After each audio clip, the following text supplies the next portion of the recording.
ever heard God speaking to you? Maybe you wish for God to speak in a loud, clear voice with a microphone or a megaphone.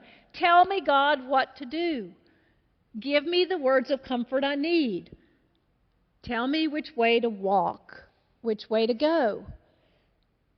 Are you looking for God to speak to you? Maybe you have heard God speaking through music in worship.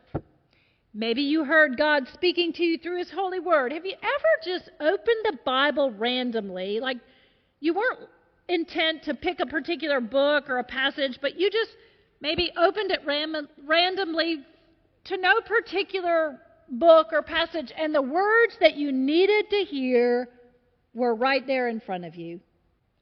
Maybe you have heard the word of God through other people.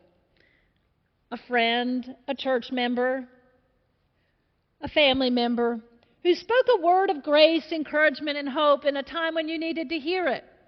Or maybe a word of discernment and wisdom when you were trying to find your way and were lost. Sometimes God speaks through His word, through worship, through music, sometimes through the written word, sometimes through the spoken word of a friend.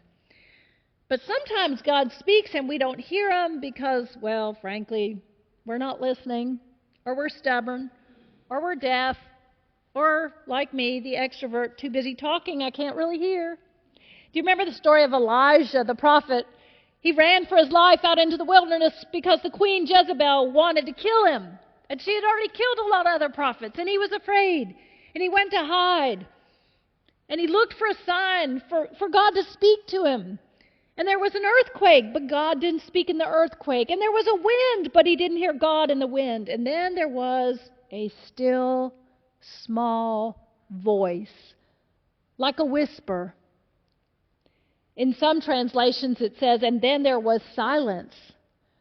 Sometimes God speaks when there's silence, when we find enough quiet in our lives. And God will speak in a whisper or in the moment of silence and solitude if we will only be intentional about listening in those times.